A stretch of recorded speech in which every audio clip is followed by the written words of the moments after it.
Εγώ τόση ώρα τι κάνω, δεν μιλάω. Μιλάς, αλλά λες άλλα λόγια να αγαπιόμαστε. Για τη μηχανή δεν λες τίποτα. Εγώ λέω αυτό που ξέρω. Πού την πήγε? Ναι, ναι. 100, όχι δεν είμαστε 100. 2 είμαστε εδώ, 2 δεν είμαστε. Ποιο είναι το δίκτυο? Ποιο δίκτυο? Πόσες ακόμα έχεις κλέψει? Σας παρακαλώ κύριε, κομμένα αυτά τα φύλλα, έτσι. Εγώ δεν είμαι κλεφτρόνη, εγώ ανήκω στην οικογένεια των Τιμοπουλέων. Είμαστε πάρα πολύ τιμή με τη διεθνή πατέντα, η τιμή δεν έχει και χαρά στο που την έχει. Και εγώ την έχω. Για τη μηχανή? Όχι, την τιμή. Για τιμή ρε, αφού είσαι κλεφτρόνη. Εγώ κλεφτρόνη.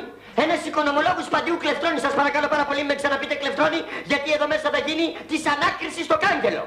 Μα αγαπητέ μου. Έτσι μ' αρέσει, παιδί μου. Αγαπητέ μου, όλες οι πληροφορίες και οι μαρτυρίες που έχουμε είναι εναντίον σας. Πολύ ωραία. Και σας ρωτώ, γυροφέρατε χθες το πρωί τη μηχανή έξω από το μαγαζί? Δεν γυρόφερνα τη μηχανή, τη Μαρίνα γυρόφερνα. Μην μπερδεύεις τη Μαρίνα. Τώρα μιλάμε για τη μηχανή. Μα γιατί να μιλάμε για τη μηχανή αφού εγώ γυρόφερνα τη Μαρίνα? Γιατί τη μηχανή έκλεψαν. Έκλεψαν τη μηχανή. Έκλεψαν τη μηχανή της Μαρίνας. Τι λέμε τόση ώρα? Τι λέμε τόση ώρα και εσύ κλωφοκάθεσαι? Έκλεψαν τη μηχανή της αγάπης μου και εσύ κάθεσαι εδώ. Κατήρε, πού είναι η μηχανή? Λέγε, πού είναι η μηχανή? Δεν ξέρω. Δεν ξέρεις, να ψάξεις βρε καθήκη. Αν δεν τη βρεις τη μηχανή θα σε σκοτώσω, ρε τα ακούς? Τη μηχανή της Μαρίνας. Θα τα μασάω αυτά εγώ. Θα